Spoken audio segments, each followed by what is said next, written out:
Good morning again. So we will see how programs, given a program, we know so you use some editor like VA editor or Visual Studio Code or Sublime or Autumn or some editor you use to write your program. Okay, this is step one.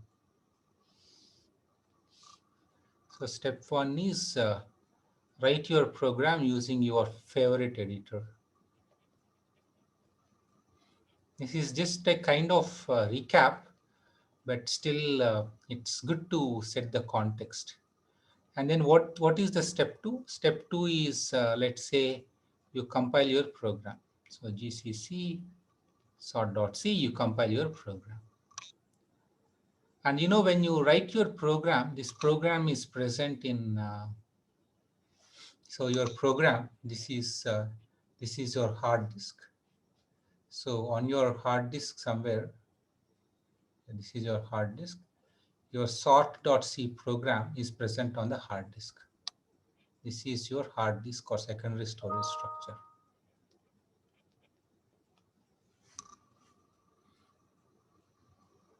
And then when you compile your program, your a.out also gets created in your program. So the executable a.out, it contains the necessary information so that your program can successfully execute, can be successfully executed by the processor. So it contains information like what are the instructions associated with different functions in your program. It contains some information about uh, how to allocate memory to how to different variables that you are using in your program, stuff like that. So when you give your program for execution, let's say you say ./a.out, then using the information that is created, that is present in a.out, a main memory map of your program. So this is your RAM, your program will be loaded into memory. This we have seen already. So load the program and set up the program for execution. So this a.out contains information to create a main memory map of your program. So the loader or the operating system or the kernel of the operating system, it creates a main memory map of your program. Okay, it creates a main memory map. So this results in, when you give this program for execution, so load, this is one subtask. The second subtask is create a main memory map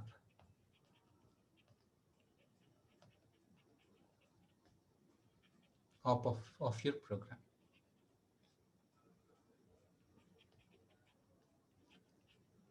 This is what is called as a layout, process layout. This is, we can also call it as, once a program becomes active and starts executing, we call it as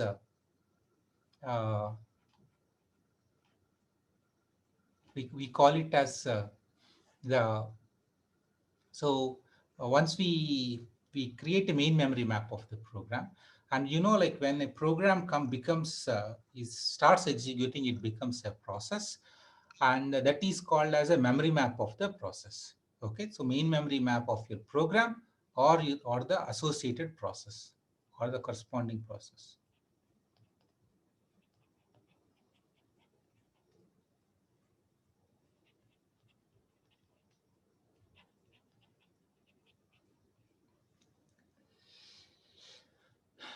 So I'm going to skip some of your questions because in order to give a detailed answer to them, um, we may have to digress a bit. So, but I want to give just enough information because these ideas you will understand. The questions, the answers to the questions that you are posing, you will get to know when you start, when you in the operating systems course. But right now I want to give just enough information so that you can, you know, understand some concepts related uh, to programming, right? So this is the story. And if you look at your main memory map of the process associated with the program, that main memory map we can broadly classify into multiple logical sections. There will be one logical section called as code segment or code section, in which the instructions associated with the program will be present.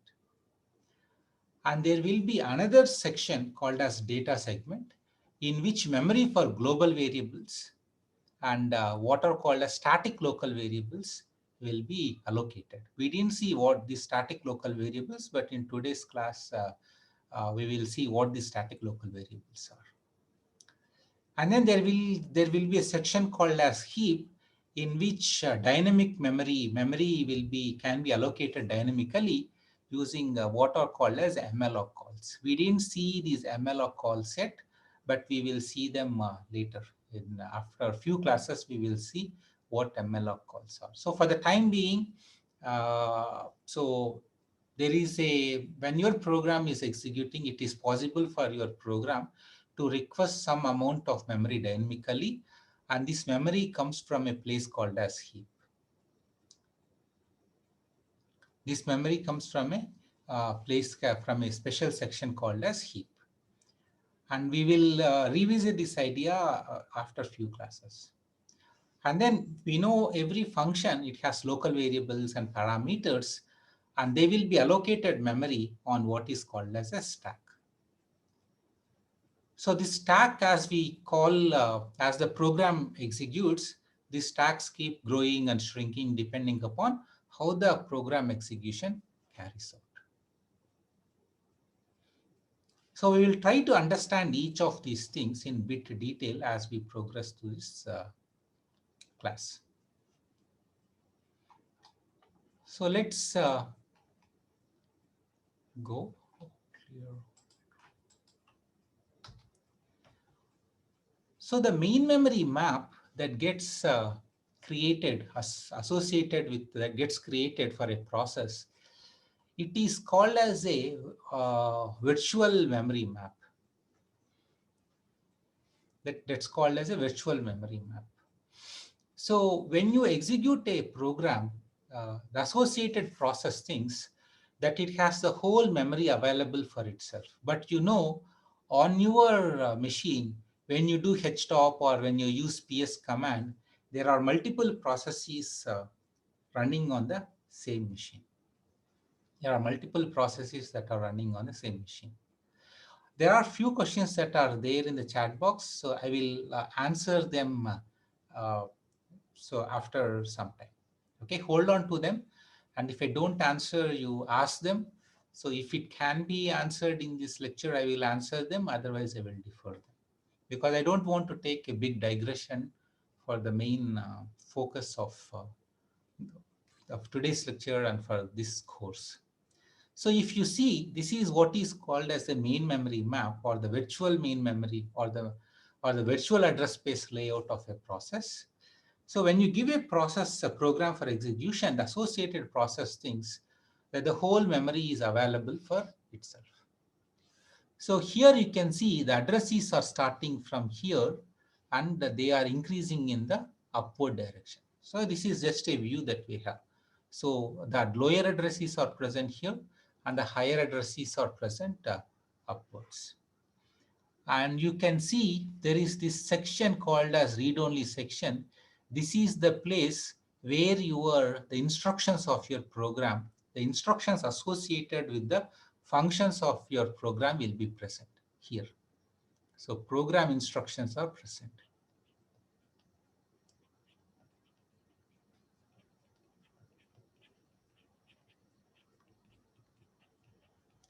And then here you can see there is a read-write segment. This is also called as data section. Here memory for global variables will be allocated. Global variables and what are called as static local variables. We will see them in today's class. Will be allocated.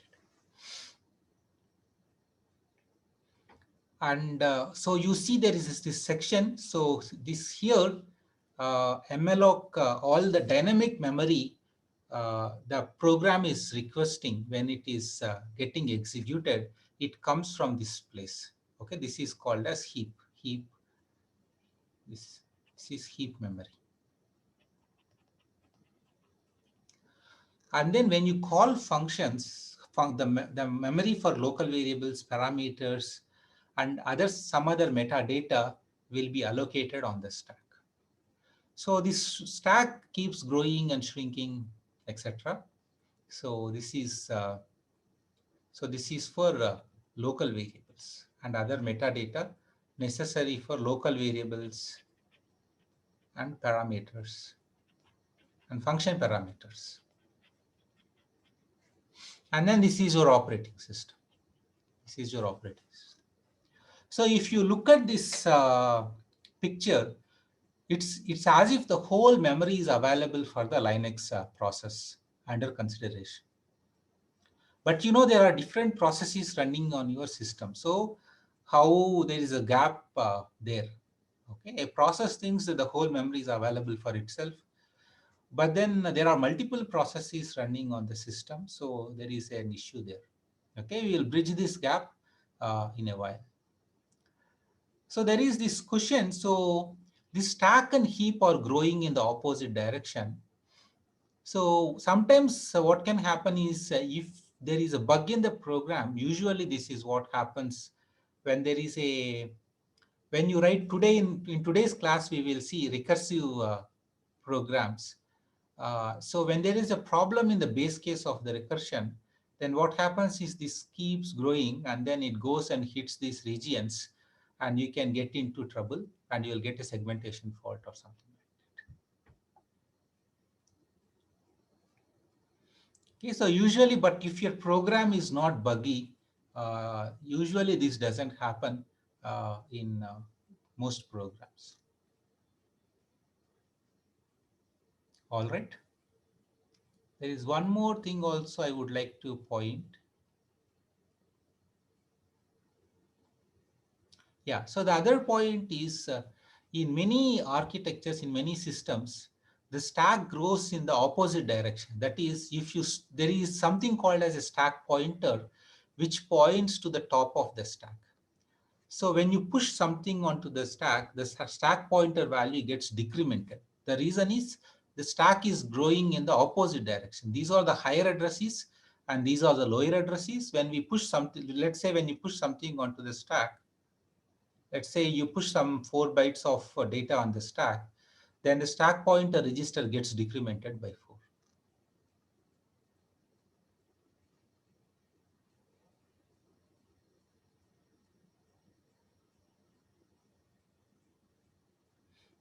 No, the stack, why is it decremented? It gets decremented. This is logical, right? So logically, in our view, it is the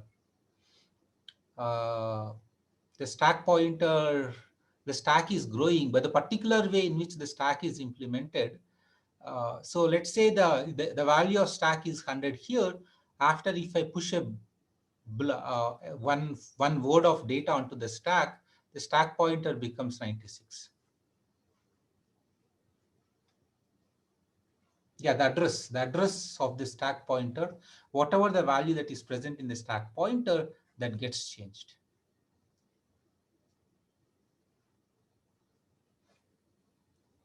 There are a few questions. I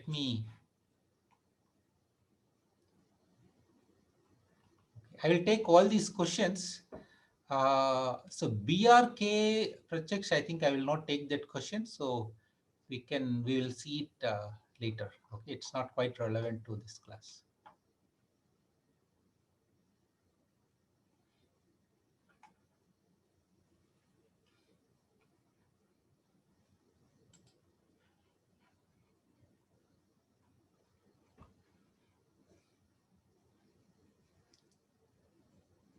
So are you with me here on this one? I see some questions. Let me take those questions before I move on.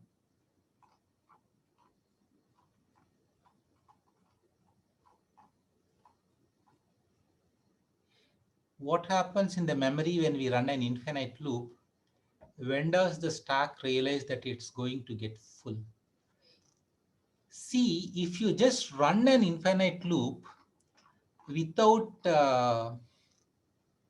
if we run an infinite loop, so if we just do while one, this is an infinite loop. So this is an infinite loop where you are not doing anything to the stack. So your stack remains the same, you will run forever. So it's not going to be a problem. But what happens, the problem becomes in recursive calls when you get into infinite recursion. So is the stack keeps growing, then it becomes a problem. So infinite recursion is a problem, but an infinite loop now is not necessarily a problem.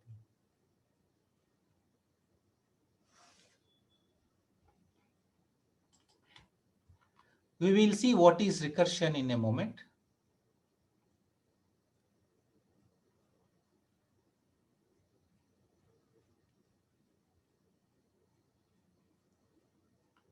The user stack is the call stack. Okay. So I will answer few of your questions in a while. So for the time being, hold on to the questions on like what happens in an infinite loop, things like that, because in order to understand them, we will look at few more examples.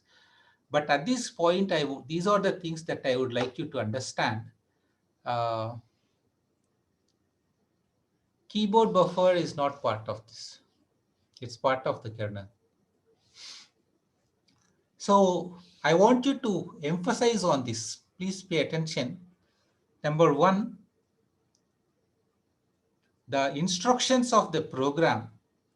Please, so you have some questions. I want everyone to be on the same page before I answer further questions.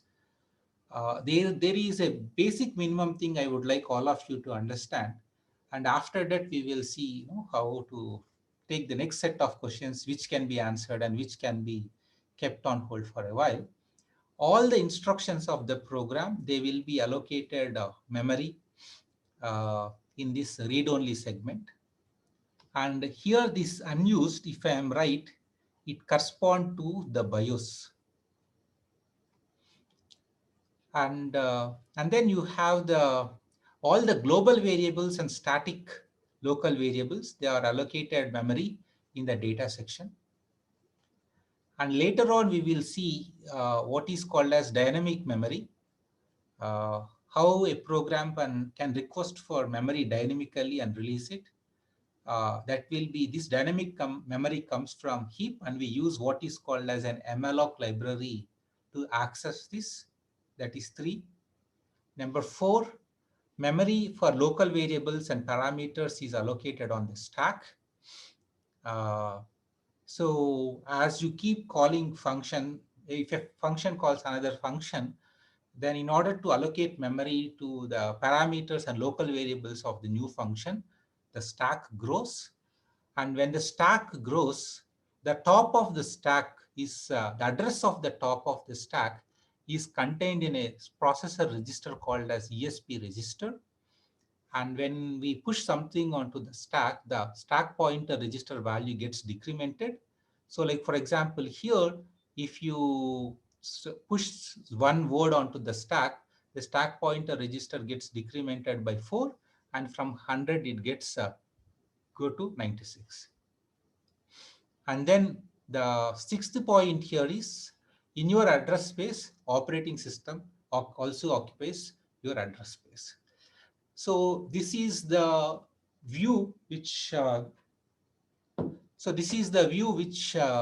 Linux process has. This is the main memory map or virtual address space layout associated with a Linux process. Now let's get going.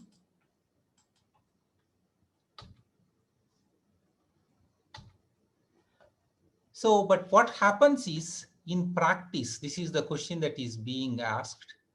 Um, so this is the virtual address space layout for one process one, and this is the virtual address space layout for process two, and this is your actual physical RAM. So what happens is your virtual address space is divided into pages. This is one page, this is another page, this is another page, this is another page, so on and so forth. Similarly, this is also divided into pages. So a virtual page here gets mapped to a particular physical page here. Like for example, the virtual page here, it got mapped to this particular physical page. Similarly, the virtual page here, it got mapped, sorry, we just leave it this one. So I don't want to get into this part in this lecture. But, and then if you see this page, there is one particular page here. So this page got mapped to this physical page. And here in this picture, the pages are kind of shown as different sizes, but in practice, it's all pages, they have the same size. Usually the size of the each page could be 4 MB. I think if I'm right, it could be 4 MB, but it is configurable to have different page sizes. So the mapping need not be in order. The mapping can be any random order. It doesn't have, there is no, the mapping between a virtual page and a physical page, there is no relationship. It can be any mapping. So the mapping can be random. They need not be in order. It is possible for them to be in order. For example, here, so when this process asks for page, this page and this page, they could be mapped to contiguous physical pages. It is possible. But they need not be in order. That's the point. Page is just a logical view of the memory. You just take, so your whole physical memory is divided into logical pages. Your whole virtual memory is divided into pages, and a virtual page is mapped to a physical page. And this mapping, so when a process tries to access this particular page, your operating system figures out that this virtual page is mapped to this physical page. And what it does is it uh, it goes and accesses the corresponding physical address location. That's true. What we saw in the previous slide, it is a virtual address map, but the physical address map could be different. So we will visit heap at a later point in time project. So we will hold on to the heap. We will study it in detail.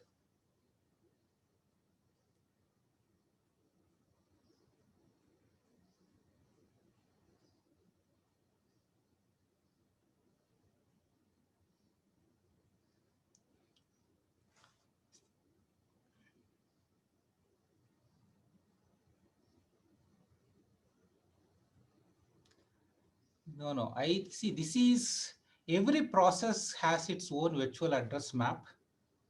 Okay. And it doesn't know anything about all these mapping, etc. But the operating system maps the virtual addresses to physical addresses. It's completely transparent. We don't need to worry about it.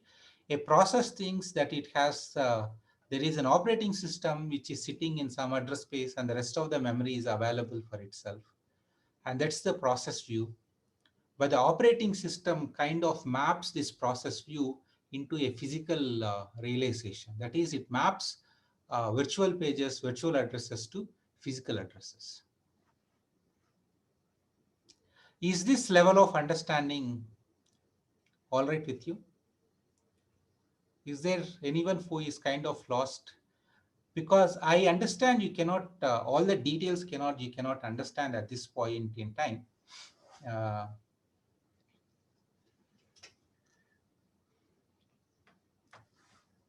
this particular idea, I want to see if you're all on the same page, that the addresses seen by processes, they are virtual addresses, but the physical addresses are different.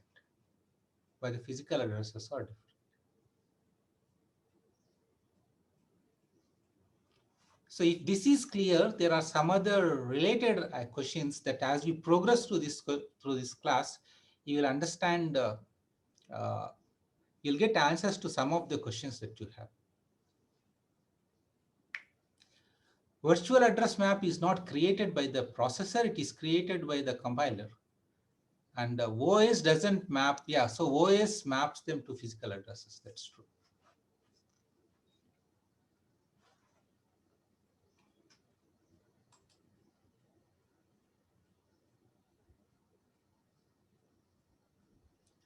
Let's get going. Let's look at few more examples, and I will try to, I hope by the time we conclude today's lecture, most of the important questions are answered. Excellent question by Pratyaksh. So for normal programs, things outside this virtual address space are inaccessible. Fantastic. So that is how it is not possible for you to interfere even if there is a bug in your program gets crashed, nothing happens to other processes because this process cannot access the address, the pages associated with this process. So it is not, this is a protection mechanism. This also serves as a protection mechanism provided by the operating system. Imagine, like, for example, there is an online judge and all of you submit your programs, and if there is a bug in your program and if it is going to interfere in the execution of the other program, then the whole thing will be gone, right? So the way other processes or other programs are protected from yours is through this idea of a virtual memory mechanism. Exactly, it's sandboxed, basically. That's true. Exactly. Very good. Excellent observations.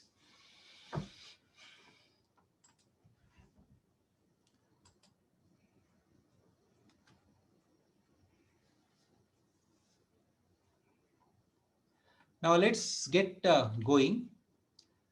I want you to take a look at this LCG program. Remember, this is the LCG program that we have seen in the last class.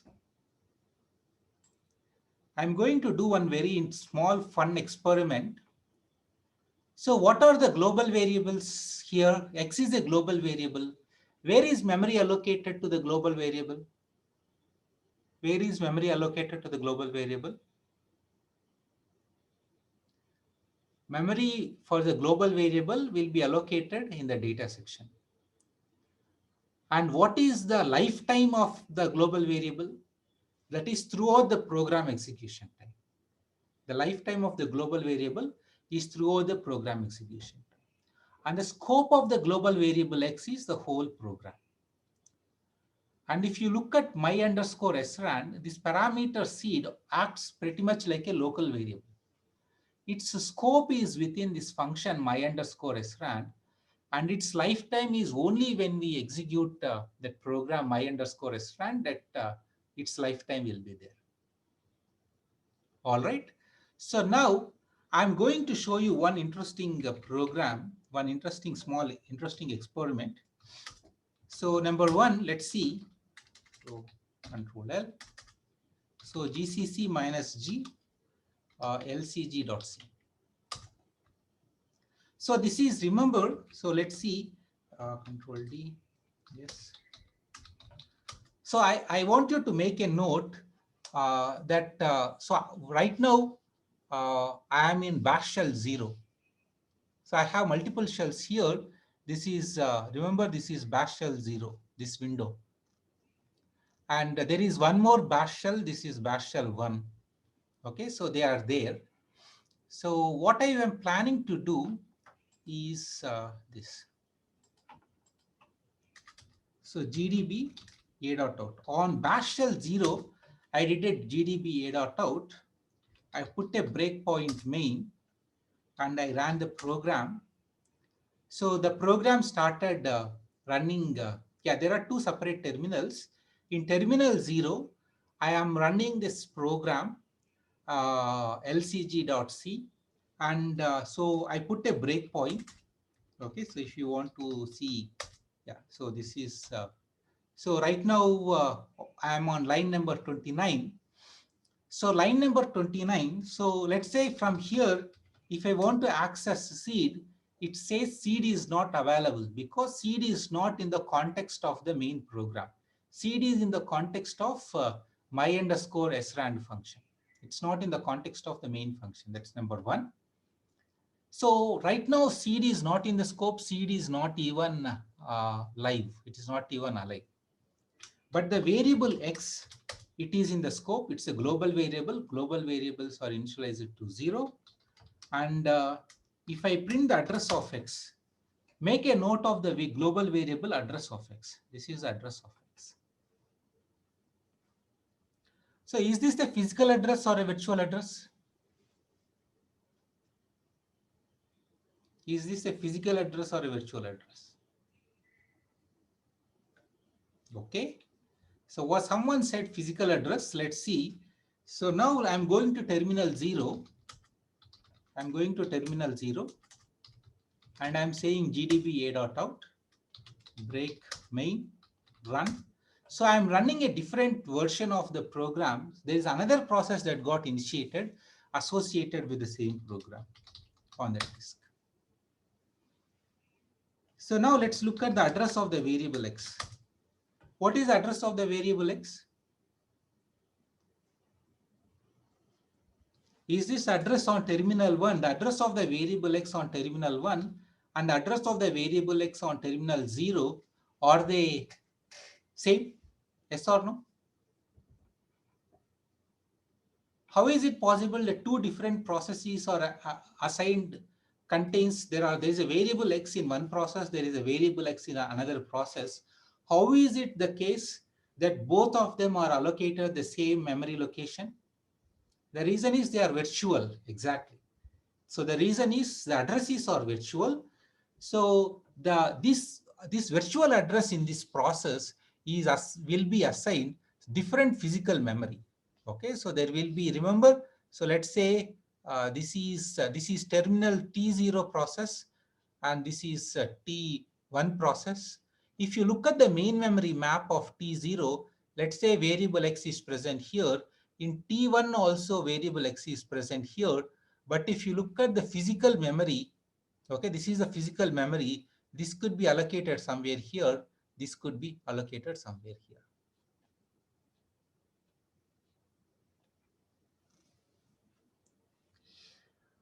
They have the exact same address because the instructions are the same. Yeah, kind of. That's true. Yeah. Is there any way to check the physical memory allocated to a variable? I don't think so, Jatin. It's not possible.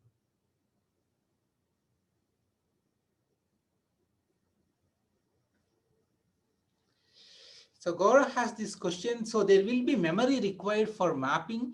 So you will study in your OS course, this map, in order to take care of this mapping, you need some extra information. So some overhead will be there. So it's a good question. I have the same a.out, right? So I generated the processes from the same a.out. Why will this make debugging hard, Varshita? Because it's actually pretty simple, right? It makes it actually easy. Why do you think this makes it hard, the debugging hard?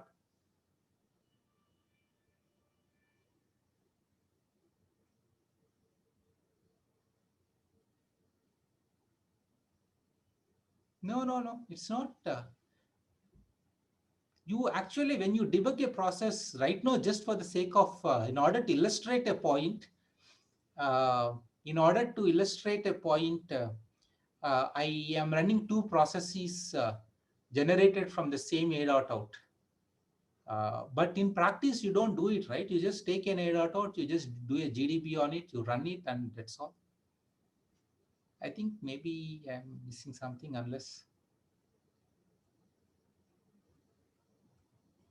Yes, exactly. So if you are executing on n terminals, one virtual address will give rise to n physical addresses. That's true, Tanmay. That's true.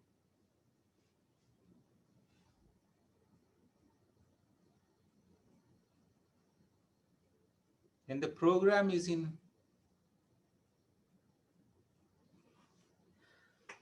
the program is in physical address, if you run the same program twice, won't it be overwritten? No, not at all. So what happens is, so can we create a new, okay, why not? AC, this is, Kush doesn't believe me, so.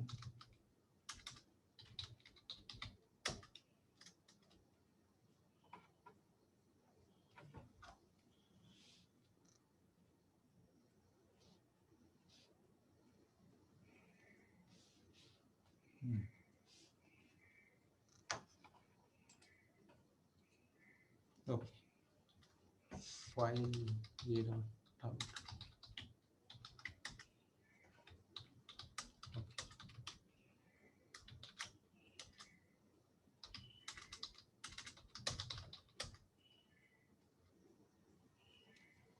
Compiling a new file to generate, I don't think, not necessarily compiling a new code, main memory map. See, if the same a.out file gets, if the source code remains the same, even if you compile it again, the same a.out file will be generated. Unless, like for example, if you use one more variable in your program, then maybe it may alter the way a.out gets generated. And because of that, the particular way the process memory map is created.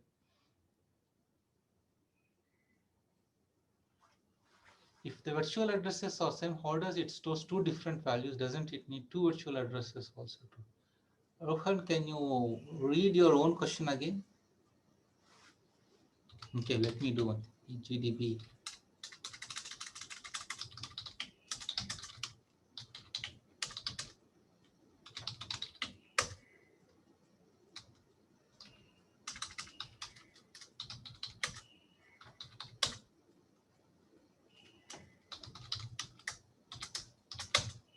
See?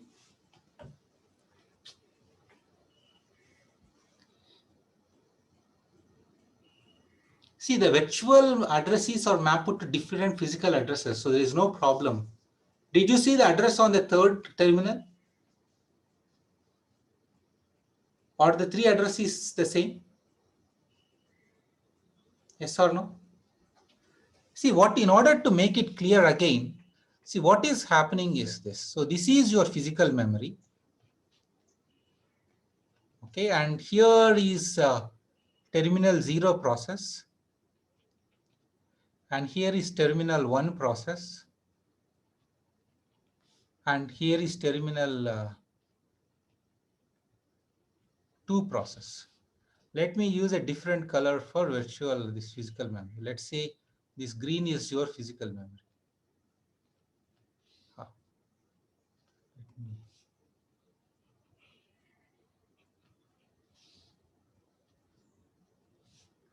This is your physical memory.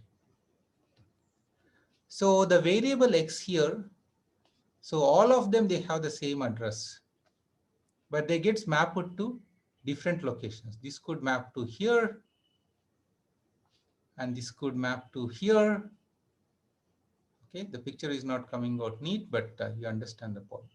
Okay, let's say this is mapped to here.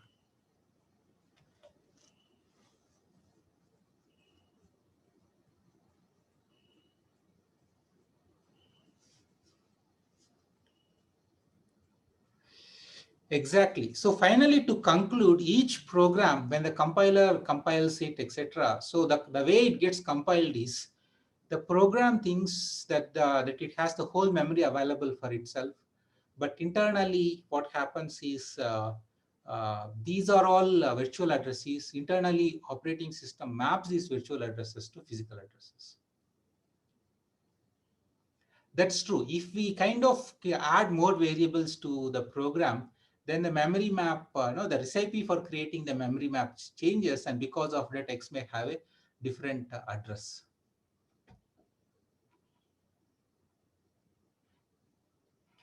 All right. Shall I conclude my discussion on this? If you're all okay. Are you kind of happy? Little bit happy that, or more confused and depressed?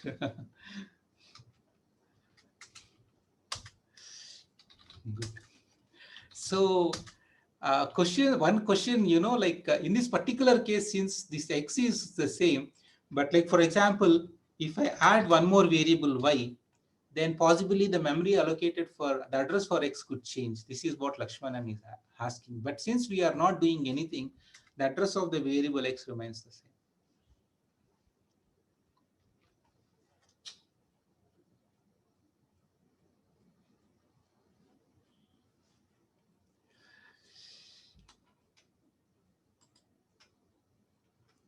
So now let's see. Yeah, let's revisit this program. So now what I will do now is, uh,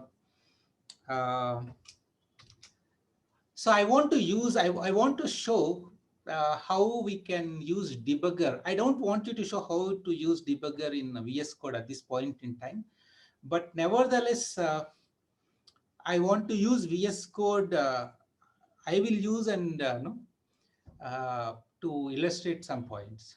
Okay, so here what we have this lcg.c program, and I have put what is called as a breakpoint on line 14 and line 19. That is on function my underscore srand, and on line 19 we have uh, yeah. So on line 14 and line 19, I have kept breakpoints.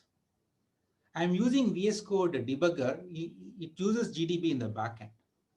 I want to use it, and now I will run this thing. Okay, so run, I will say start debugging. Please pay attention, start debugging. So when we say start debugging, yeah, so if you see, we stopped on line number 16 because we kept a breakpoint there. We kept a breakpoint there. So now if you see, I want you to observe few things here, very, very, very nice things. If you see the call stack here, the call stack says main is calling, the function main is calling my underscore srand. So if I click main here, I will know that in main, I am calling srand on line number 21, line number 29. That's what you are seeing here. On line number 29, my underscore srand is being called. This is what is called as a call stack. And if I hover my the mouse on this one, you are seeing an address. That is the address at which the first instruction of my underscore srand function starts. That is the address at which the first instruction of my underscore srand starts. Okay. Now you go to my underscore srand. So you know x is a global variable. So x is accessible. So even when we are in main, x is accessible. Okay, like for example, there is a debug console. On the debug console, if you press X, the current value of X is equal to 0. X is the scope of X is the whole program. So when I type X here, even when I'm in main, it works perfectly fine. But if I say seed, it says, seed is not there because seed is not present is outside the scope of the function main. But I move to the context of my underscore srand, and if I say seed, you will see some value for seed. Okay, that is the parameter value. This is the value, the current value of the seed. And after we execute line number 16, after we execute line number 16, so you can see the value of X got changed. The value of seed got copied to the variable X, and so now we are at the end of the srand function. So now we are returning out of it. So now when we come out of it, what happened? So now the call stack associate, every time a function gets called, in order to take care of that function, some information on the stack will be created. Like for example, the memory for the variable seed will be allocated on the stack. So now since we are out of my underscore srand, whatever the data associated, memory associated with my underscore srand on the stack will be released. Okay, so because of that, if you now see this call stack, the only thing that is present on the call stack is the memory that is the data or memory, the information associated with the function main will be present on the call stack. So if you want to get a picture of it, so this is your memory. So what happens is, so here, so this is initially the call stack for main will be present. And then what happens is you call my underscore sran. So my underscore sran. So here in this space, like for example, memory for seed will be allocated. And after memory for seed is, after my underscore sran gets executed, this thing gets popped out, and then the stack pointer again goes back to this place after that it gets executed. So now let's continue. I just want you to recall that I kept a breakpoint at my underscore ran. So in the printf statement, we are calling my underscore ran. Okay. So in the printf statement, we are calling my underscore ran. And how do I step through the code here? Yes, so return basically removes a function from the call stack, not the function, the metadata associated with a function removes from the, gets returned from the stack. Okay, so now if you see the call stack, we are in my underscore ran function. Where is my underscore ran got called? It is called on line 31 of the main function.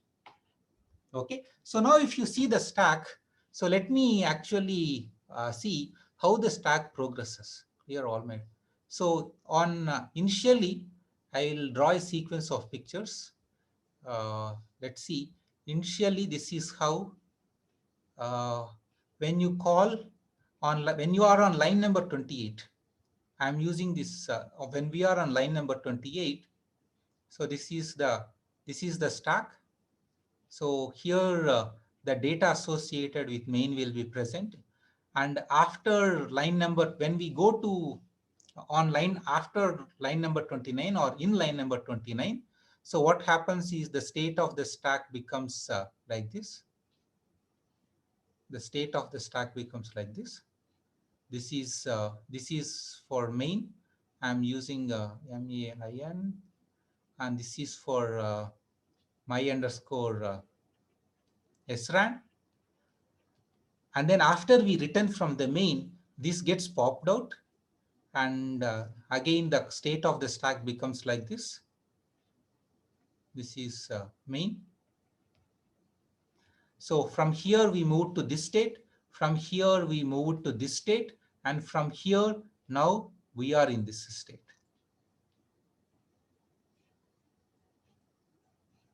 This is for main.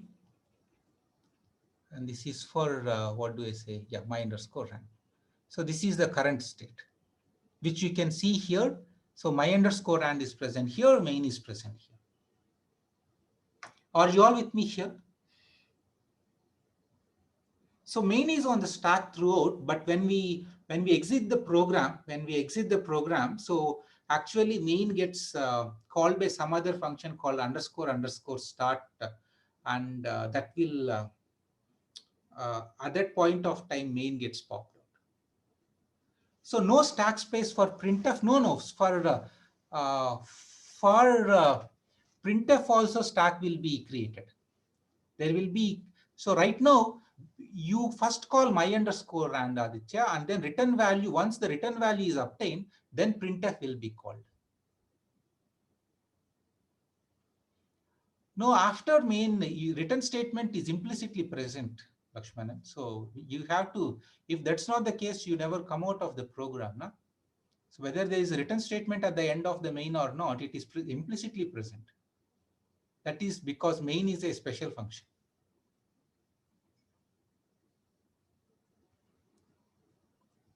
Are you all with me here on this particular sequence? Main calls sran. The same thing happens with printf. So let's see what happens with printf. Okay, so since you are, yeah. So now where are we? So now we are in my underscore ran. So what is the current value of x? We didn't execute that statement.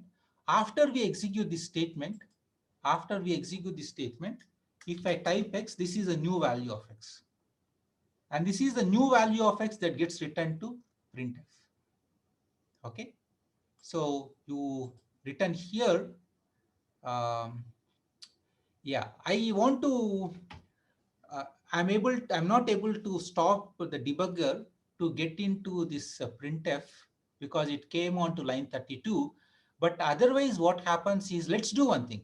Let's put a breakpoint on main. Okay, let's put a breakpoint on printf. Okay,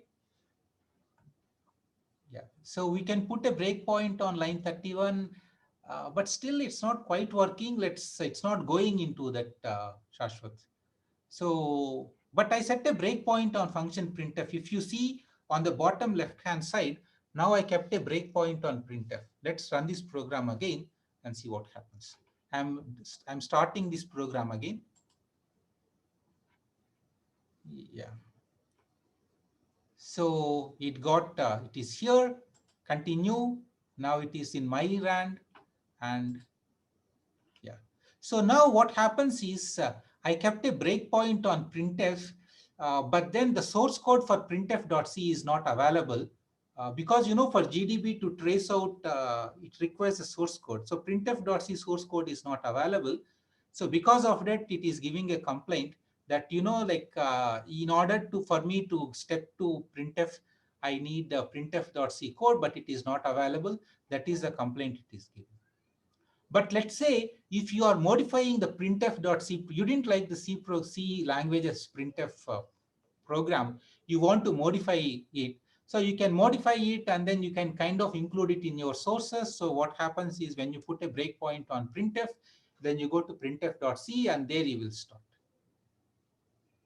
That's true. Printf was not compiled with the -g flag number one. Even if it is compiled with -g flag, the source code associated with it should be available.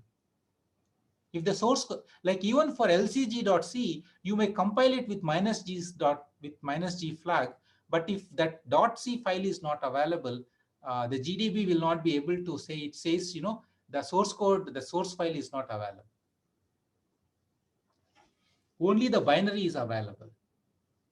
So it's only binary. The source code for printf is not available. It's just library. Only binary is available.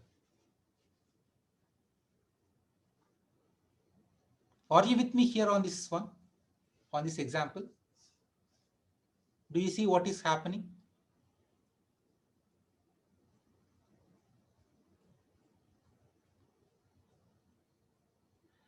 I didn't get your comment, Kishore. GDB is too.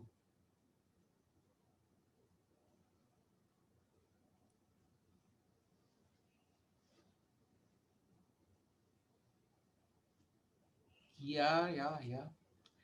So it is not like that. See, what happens is, as I told, so right now, all libraries, they are external.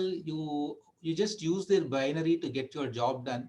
But let's say at some point in time you are adding your own library, or you want to modify the C library and you want to add extra functionality to it, then you work with the C library source code also, in which case it is possible for you to step through it.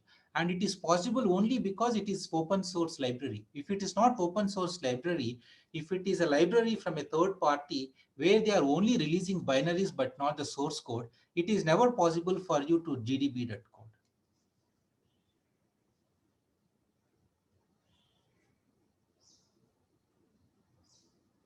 So Kush, the source code is what you are seeing on the screen, but binary is the instructions. That is A.out. A.out is binary.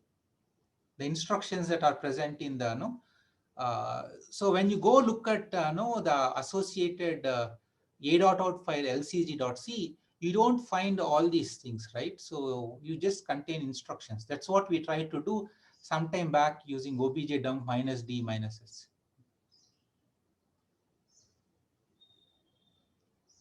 No, function signatures are required because you need to know what functions are being, what is the parameter types associated with a function, what is the return type associated with a function.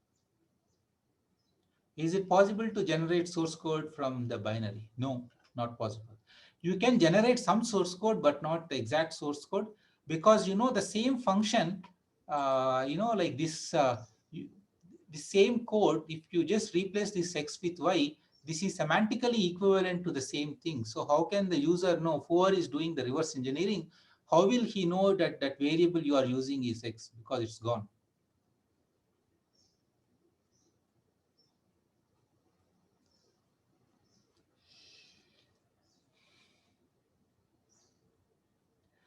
No, you can see, you can decompile it, but you cannot get the same variable names. You cannot get the same structure name.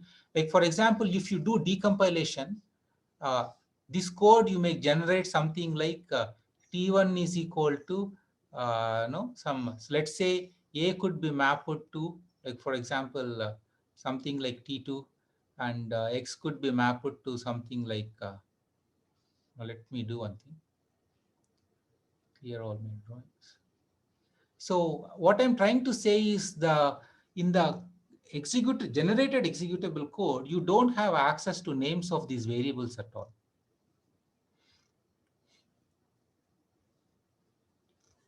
It is possible to get similar functionality. Okay, you cannot get the exact code. When you decompile, it is possible to get a code with similar functionality, but you may not get the exact source code. You will not get the exact source code.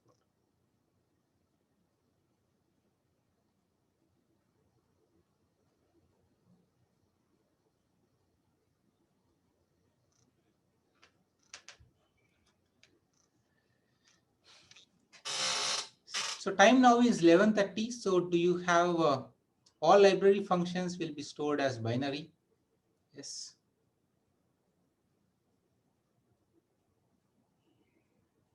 I want to show a couple of more examples, but I think there is lots of information as it is today for you to digest based on your questions. So I will hold on from moving further. And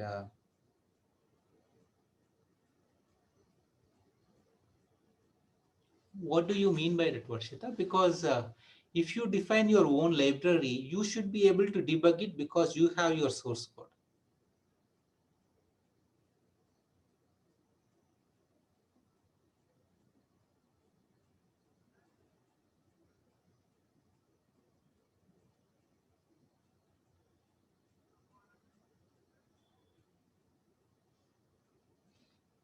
If we have source code, then we can get the binary. But if we have binary, we can always get source code. That's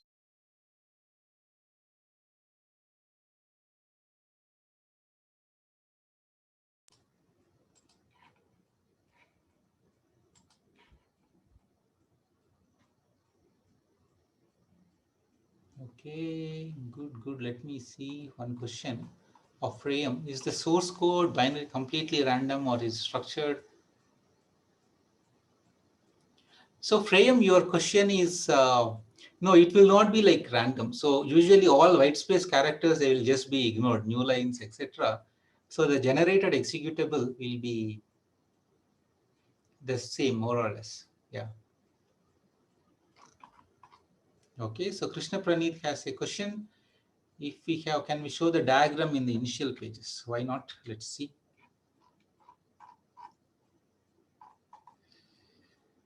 So this is the logical picture. So instructions go to the code, global variables, static local variables go to data segment, dynamic memory from the heap, and no, functions will be handled through stack.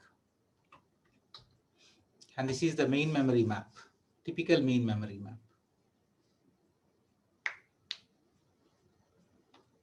Annotations are gone, yeah, because I am using annotated on the PDF.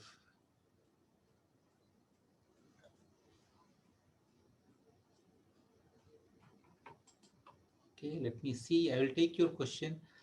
So one thing I want to tell you guys, just please pay attention. This is the last point I will make, and we will break for today, at least the main session, and you can hang on after that. Unlike global variables, the stack, the base offset, the base address of the stack, it will be kind of, there will be some random offset will be added, if I'm right. Okay. This is to take care of what is called as a buffer overflow attack. So due to that, if you just print the address of a local variable, even without recursion and everything, every time you run your program, its address will be different. This is not per compilation, this is per run, Kishore. Good question.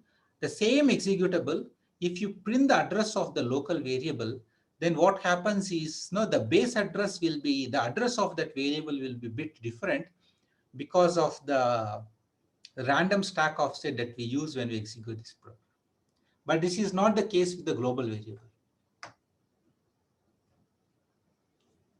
This is not the This is not for the global variables. So now if you go to the program and if you print the address of the variable seed, let's take this program and every time, like let's call, so let me do one thing. So here, so let's re-debug the program. Okay, so where are we? Let's go. We are on line number 16, debug console. So print, I'm just printing the address of X, address of seed. So this is address of seed. Okay. So now I'm running this program again.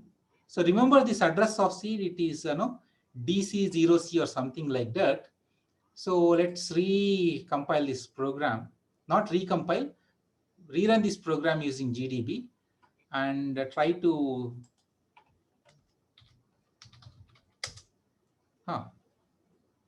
seed got the same address. Huh?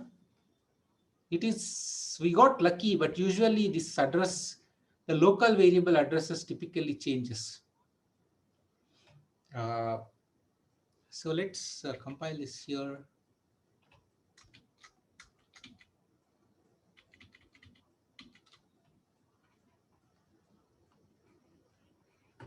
So let's write a new program. Hash include std.h.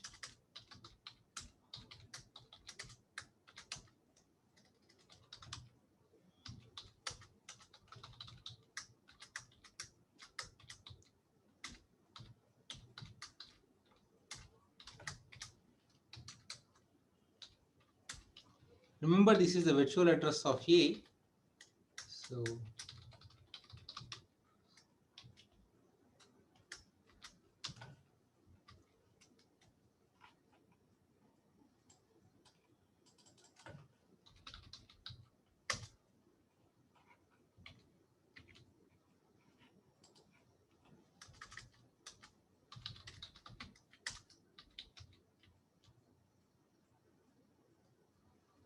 just one. Now you can see the address of A every time is kind of different. Local variables, that guarantee is not there, but in my observation, global variables always have the same address. Okay, so I will conclude this class now. I want you to think about these ideas before you come to the next class. In the next class, we will look at a couple of programs involving recursion and understand again this call stack and how it works, things like that. All right. So shall we break for today? So that's all I have for you today. Thank you. And we will join again on Wednesday.